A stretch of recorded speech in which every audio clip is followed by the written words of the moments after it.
মই আজি আপোনালোকৰ আগত এটা ঘটনা ক'ব বিচাৰিছোঁ। এজন বিবাহিত যুৱক নাম ৰচিদ, তাৰ জীৱনটো carefree. He is the crown of the laughter in his group. যিকোনো ঘটনা কৰি কেৱল সি হহুৱায়। সেইটোৱে তাৰ আদত, সেইটোৱে তাৰ স্বভাৱ। 1999 চনৰ সঁচা ঘটনা, পশ্চিমবংগৰ এখন সৰু চহৰৰ। অন্য দিনৰ দৰে সেইদিনৰ পাৰ্কত যোৱা খেলি আছিল। হঠাৎ ঘৰৰ পৰা ফোন আহিলে, ৰচিদ তুমি সোনকালে আহা, তোমাৰ ৱাইফক হস্পিটেললৈ নিব লাগে। ঘৈণীয়েক প্ৰেগনেণ্ট, ডেলিভাৰীৰ সময়। সি সহজভাৱে ক'লে ঠিক আছে লৈ যোৱা। অকণো চিৰিয়াছনেছ নেদেখালে। সহজভাৱে ঠিক অলপ সময়ৰ পিছত পুনৰ ফোন কৰিলে, ৰচিদ তুমি সোনকালে আহা, চিৰিয়াছ, অপাৰেশ্যন কৰিব লাগিব। ৰচিদে ক'লে ঠিক আছে মই গৈ আছোঁ। যাওঁতে ৰাস্তাত এজন অন্ধ ভিক্ষাৰীয়ে ৰচিদক ক'লে কিছুটা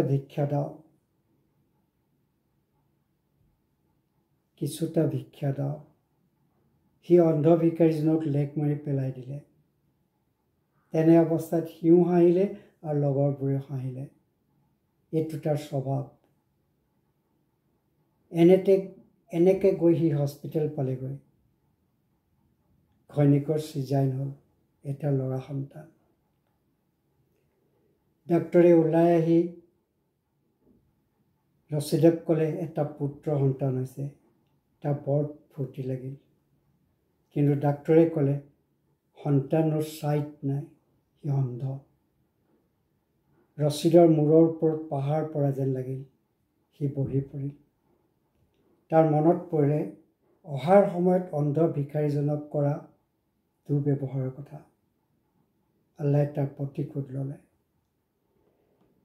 ৰচিদৰ ঘৈণীয়েক টাকুৱাধাৰী পৰহেজগাৰী তিৰোতা আছিল। তেওঁ প্ৰতি মুহূৰ্তত, বিশেষকৈ নামাজত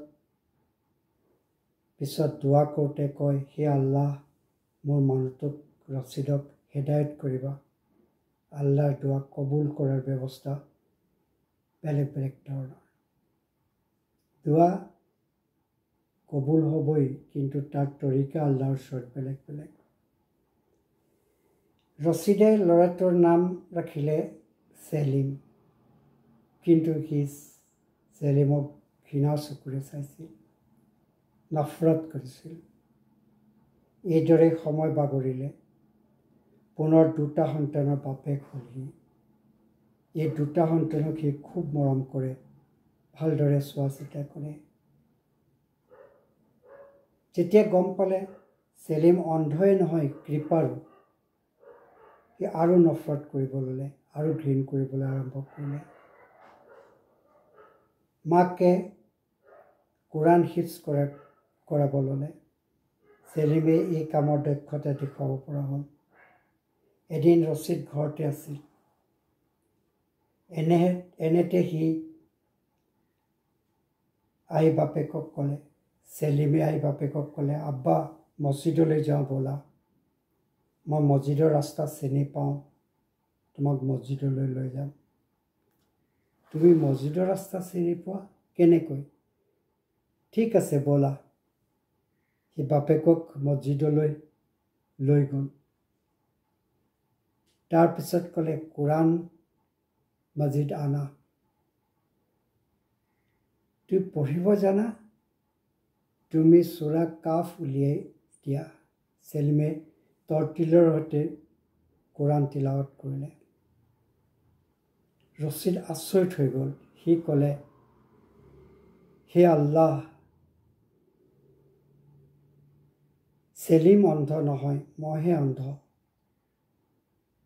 ঘৰৰ ওচৰতে মছজিদ আছে, মছজিদ থকাৰ বাবে মই মছজিদলৈ নাহোঁ। অৱহেলা কৰি কোৰাণ তিলাৱত নকৰোঁ। ৰচিদে সেই তাৰিখৰ পৰা এটা ৱক্ত ক্ষতি নকৰাকৈ নামাজ আদায় কৰিব ল'লে। সময় উলিয়াই কোৰাণ তিলাৱতো কৰিছিল। সি এমাহৰ বিজনেছৰ জাৰ্ণিত গৈছিল। প্ৰতি মুহূৰ্ততে সি চেলিমৰ খবৰ লৈছিল।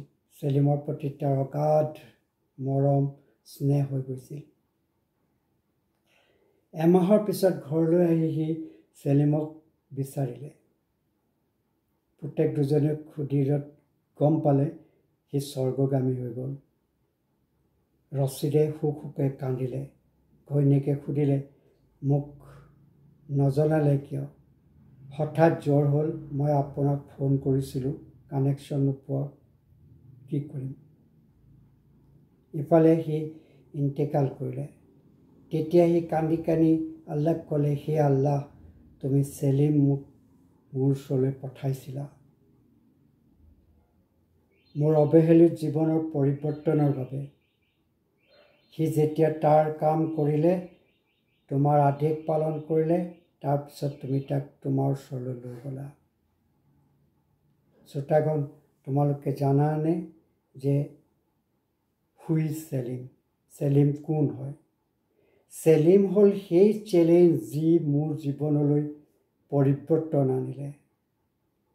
চেলিম হ'ল সেই চেলেঞ্জ, সি মোৰ বাবে আছিল ঘৃণাৰ পাত্ৰ। কেতিয়াও সমস্যাক ঘৃণা কৰিব নালাগে। সমস্যাক চেলেঞ্জ হিচাপে লোৱা উচিত নহয়। Do not hate your problem. ভিডিঅ'টো ভাল লাগিলে ছাবস্ক্ৰাইব কৰিব নাপাহৰিব। Thank U.